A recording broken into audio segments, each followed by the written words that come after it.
Hello, today I'm going to teach you how to do a back handspring and solve a few problems some people run into when they're learning to do a back handspring. First off, let me demonstrate. Now, you need power, you need speed to do a back handspring. I'm going to show you how to get the power from your legs and the power from your arms.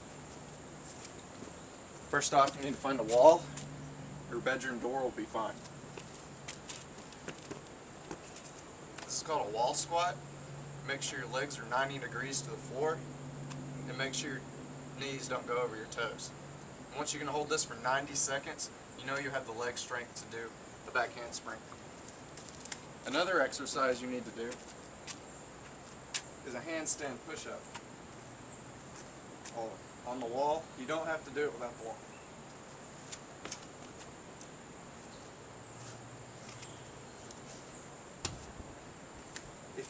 Once you can do that 20 times, you're good. If you can't do that, decrease the angle and do push-ups like this. If that's still too hard for you, put your feet together, walk your hands out, then do push-ups like this. And slowly move from the floor to the wall until you can do a handstand. You need to lock your arms out when you're doing a handstand, arms by your ear. Another thing that will help your back handspring is to be able to do a back bend, preferably from standing, because then you get the motion down.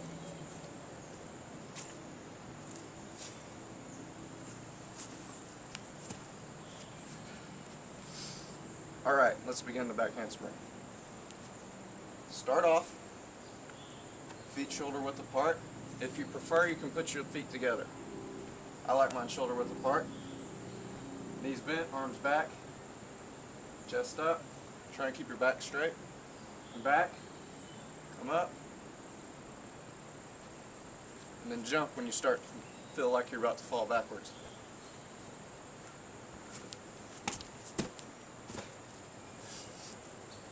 This is how I first learned how to do it.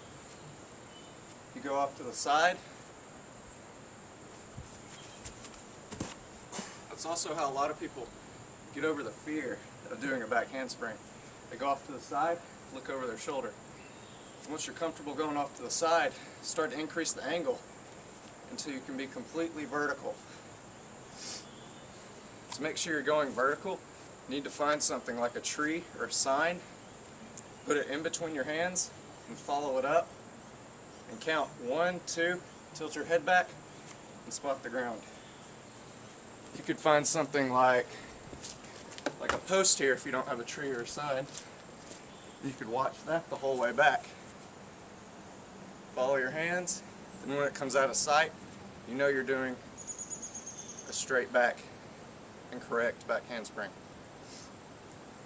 If you're not getting any distance with your back handspring, you're doing what they call undercutting. It means if I use this dirt spot right here, and I do a back handspring and I only end up right here, I undercutted. People that can already do a backflip have this problem.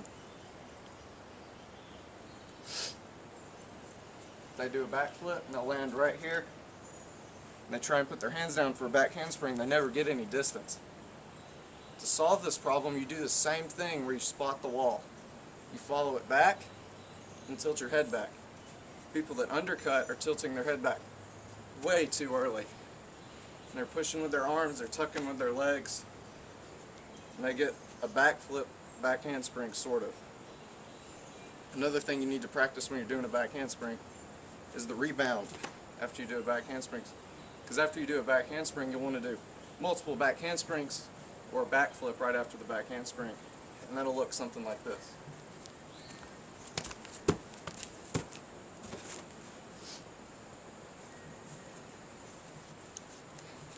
That's about it. Now I'm going to do a back handspring from a couple of different angles. First, straight on. Now this way.